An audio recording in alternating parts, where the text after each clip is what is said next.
It was copper that put Arizona on the map. Yeah, but did you know there was once gold in them there hills? But when the gold ran out, the towns that sprang up around the mines died. Except for this one. We're exploring a ghost town today on Su Vida Especial. Want some gold?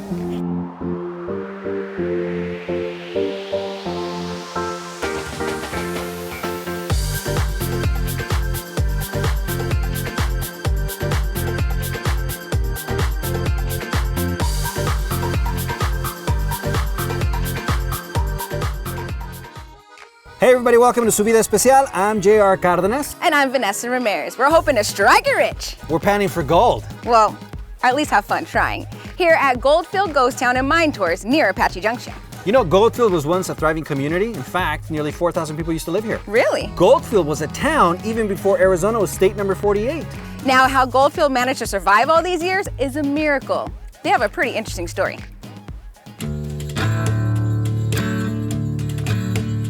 I've had a passion for the Old West all my life. I grew up watching the old Westerns.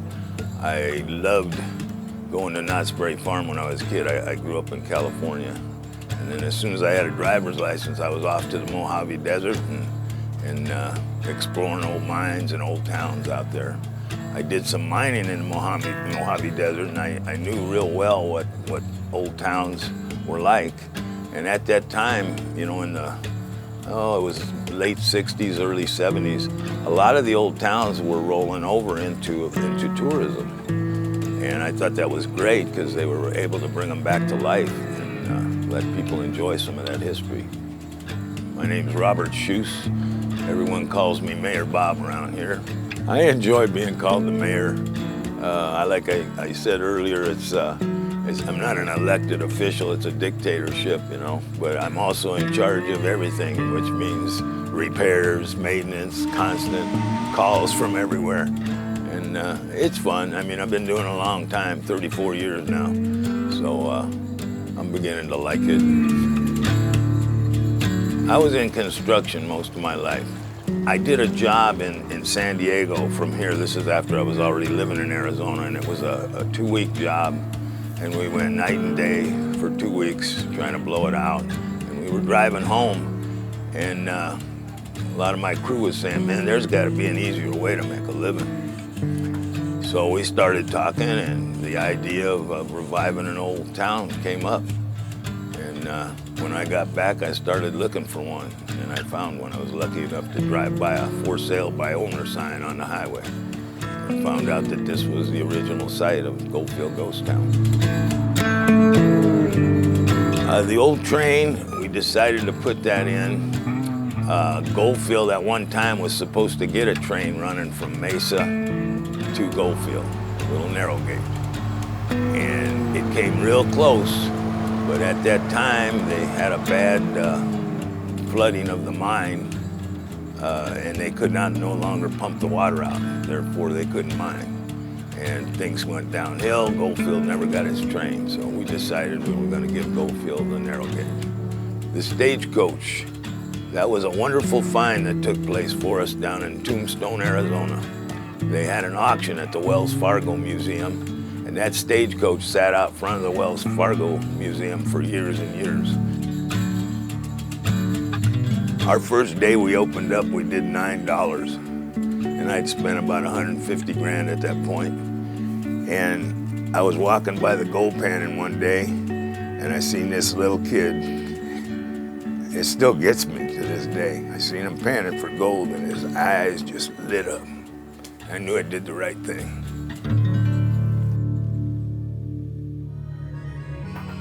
You know, you can really get a good feel of life of the Old West when you visit Goldfield. Or strike it rich. Eureka! I think that's gold. I think that's pyrite. That's good, right? Pyrite's also called fool's gold, Vanessa. Don't quit your day jobs. Ah, good idea. Well, history lovers will enjoy a different kind of riches. The preserved buildings here are a great lesson in how the West was won. Don't go away, we'll be back with more from Goldfield Ghost Town right after this. Su Vida is brought to you by Chicanos por la Causa. Join the cause for change. Hey, welcome back to Su Vida Especial. Today we're in the shadows of the Superstition Mountains at Goldfield Ghost Town. And a great way to get a feel for the town is to ride aboard Arizona's only narrow-gauge railroad. It's a 20-minute narrated journey, and you'll learn a lot about the history of this old town. Hey, mining put Arizona on the map, but today it's the weather that gets all the attention. And one man has a unique passion for those summer storms. Check this out. I was watching Storm Chasers on Discovery Channel, and I didn't even know there was a world of storm chasers out there. You know, movie Twister shows it, but I thought it's a movie. And so these people are out there chasing tornadoes and supercells, and I was like, okay, I gotta see that. You know, I'm from here. I love everything here, but I gotta see that.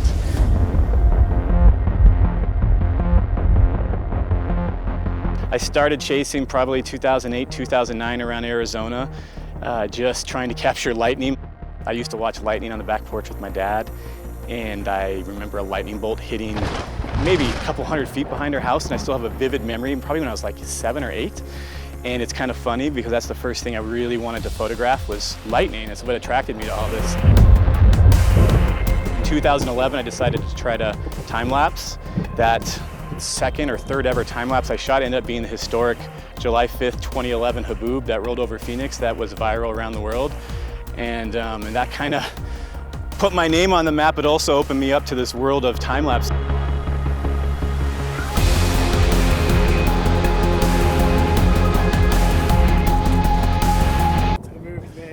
Did I just see a boat? Hold on a second, stay right there. That's probably, okay, I just want to make. Can you explain that?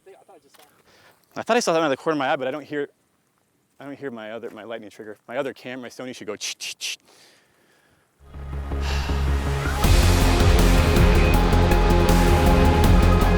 A lot of people hadn't seen a lot of photos, the dust storms and stuff we have here. And so once they started seeing that, people were like, I want to do that, and can you take me or whatever? So I do workshops twice during the summer down in Basin out of Tucson, where we're kind of in a rental for 5 days, and we get up and we learn in the morning and photograph lightning and dust storms. They've been pretty fun. I keep them kind of small, only a couple, like 2 or 3 people, so everyone gets a chance to really learn. And people come from all over the world, especially to see the tornadoes and supercells. That's a huge attraction that people don't get that anywhere else, at least on a regular basis.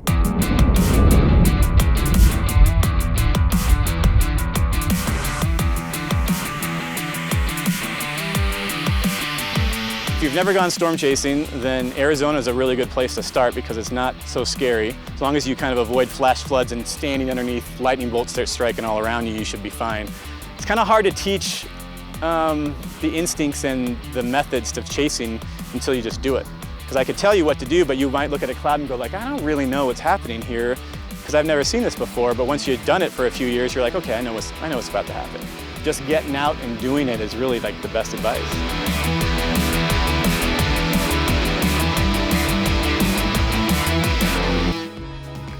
You know, gold and copper aren't the only treasures in Arizona. I am here too. Hey, what about me? And so is she. You know, Chicanos por la Causa has a rich history of supporting the people of Arizona, advocating for change and lending a helping hand when needed. And I had the honor to host CPLC's 51st anniversary dinner. And I was joined by some very special people with an important message. Don't forget to vote. It was also an opportunity to recognize some wonderful people who are doing amazing things. The 2020 Cause for a Change honorees. Congratulations to this year's honorees. I have been involved tangentially with CPLC for many, many years and have watched their work, starting with the days of Pete Garcia. He was a mentor to one of my mentors, and so I learned a lot from just watching him and watching that relationship and watching the impact of CPLC in this community grow over the years. I recently worked with CPLC as they were negotiating with the city of Phoenix to get property close to Sky Harbor Airport for development. As Phoenix developed beginning in the late 1800s, minority populations were forced to live in less desirable areas. In spite of this discrimination, a group of vibrant Mexican-American barrios, or neighborhoods, formed near Buckeye Road and 16th Street, centered around the historic Sacred Heart Church.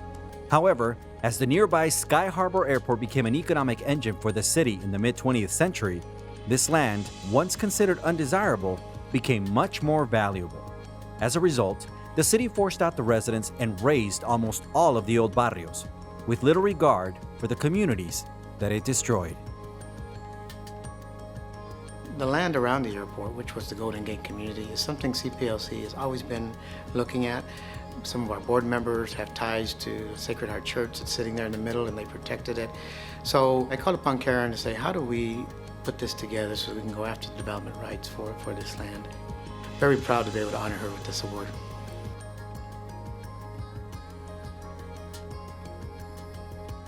I've been engaged with CPLC through my role with United Healthcare, and that was really around partnering with CPLC with a really innovative housing development in Maryvale.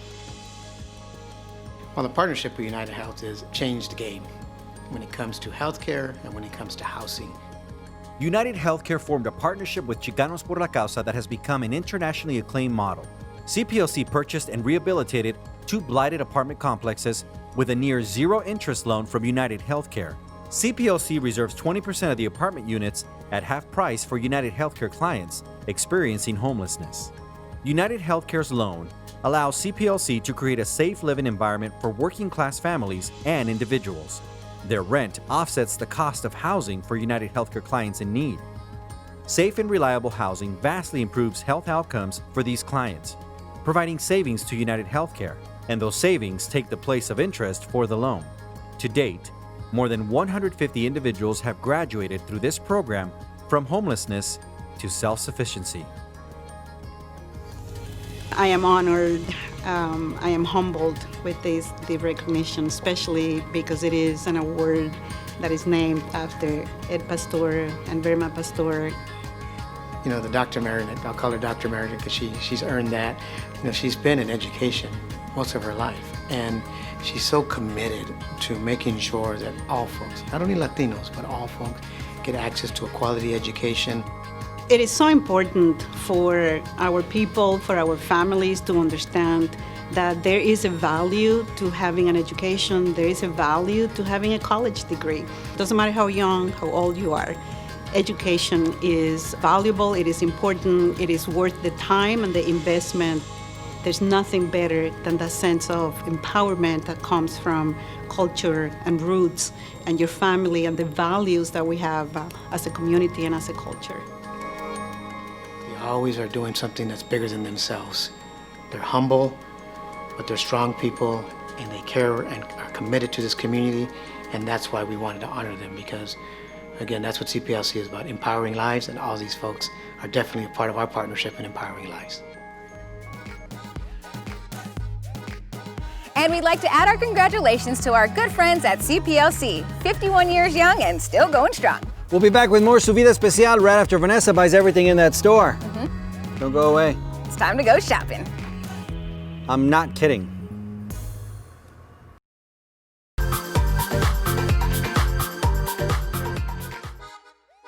Hey, welcome back to Su Vida Especial. I'm Vanessa Ramirez. And I'm J.R. Cardenas. You know, Hollywood has done a lot to recreate the Old West, although some movies are more accurate than others, though.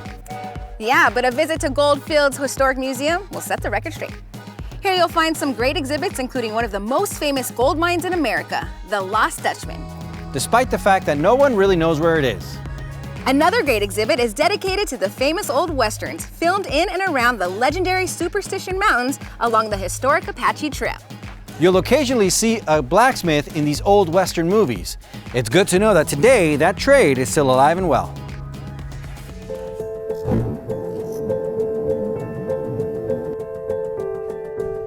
My name is Peter Seven, and I am an artisan blacksmith.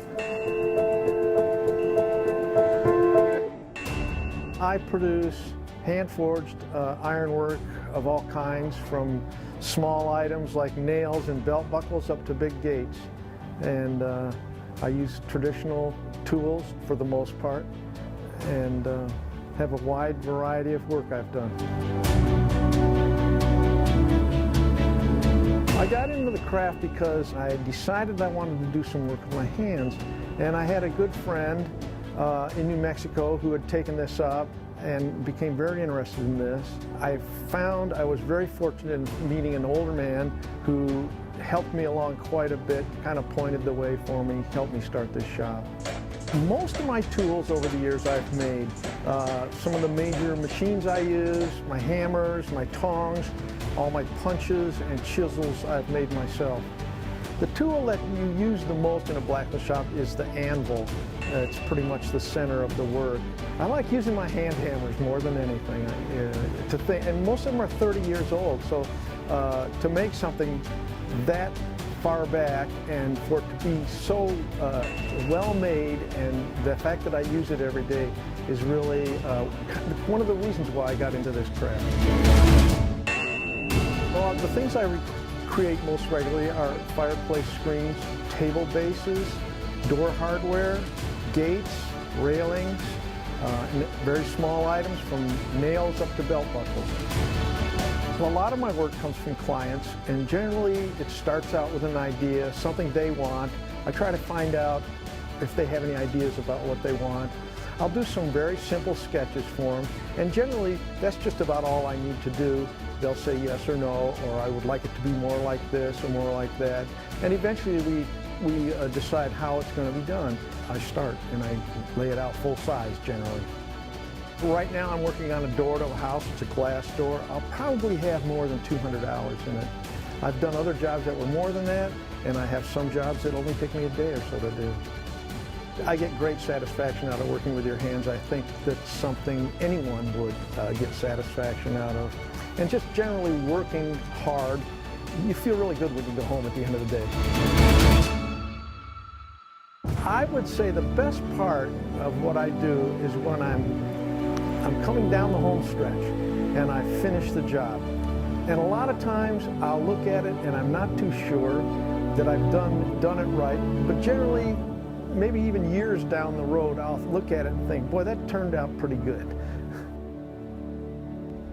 Hey, that's a lot of work, but the end product is unique and one of a kind. Hey, kind of like me. Okay. You know who else works with fire and creates a masterpiece? A chef. Hey, it wouldn't be a su vida especial if we didn't talk about comida, right? That is correct. We're heading over to Mammoth Saloon and Steakhouse to try out their sarsaparilla. I heard they pour a good one. Is that like ginger ale? Perhaps. Let's go check it out. We'll be right back right after this.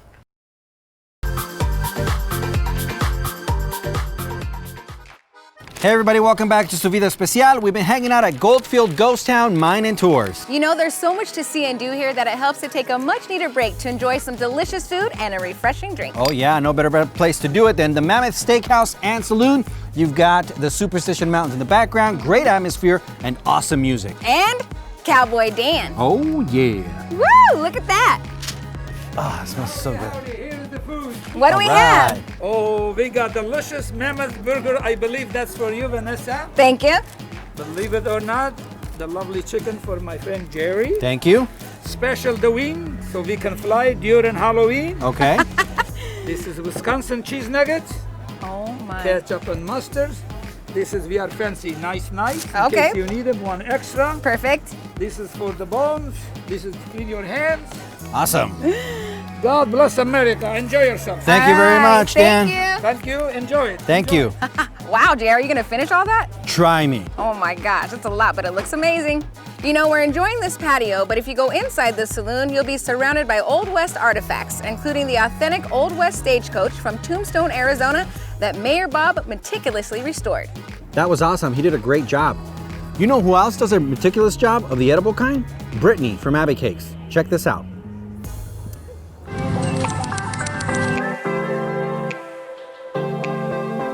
My love for baking started about 10 or 12 years ago. I took a cake decorating class at Michael's with my mom and my grandmother. And then just over many years, I was taking custom cake orders on the side. I decorated the front of our house.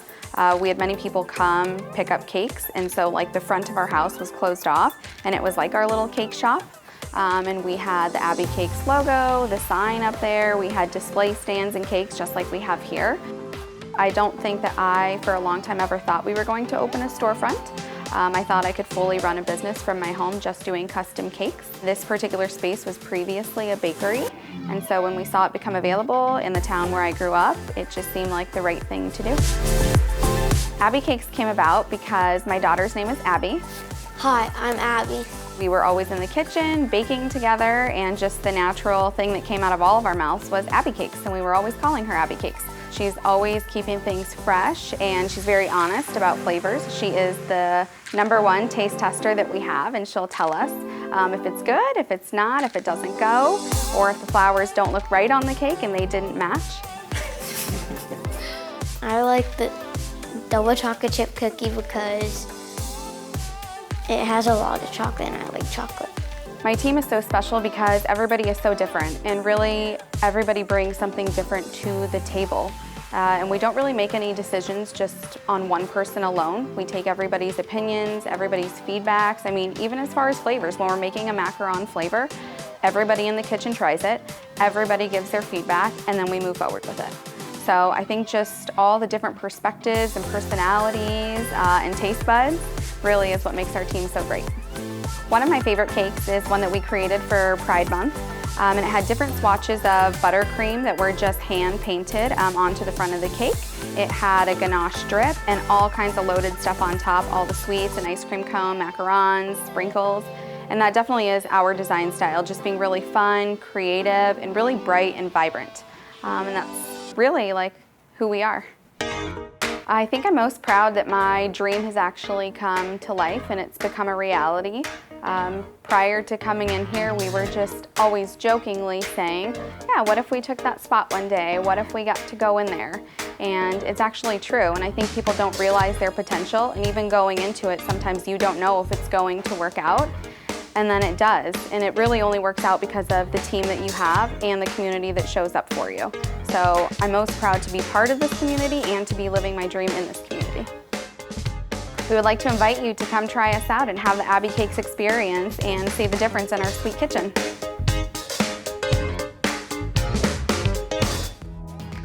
Well, partner, time to call it a show. Let's mosey on down the trail and head home. We could, or we could try panning for gold again because I'm feeling lucky.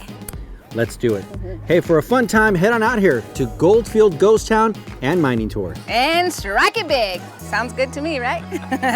Hey, thanks Mayor Bob for inviting us out, and we want to thank Cowboy Dan for the delicious food and these prickly pear drinks. Oh, yes. Oh, and you know what? Don't forget, you can watch Su Vida or Su Vida Especial on the Cox Contour app. It's easy. Yep, just sign in, enter your view, and you're set, partner. All right, Vanessa, vámonos. Let's do it. We'll see you on the next Su Vida Especial. Salud. Okay, so if I find gold, do we have to split it? Vanessa, we're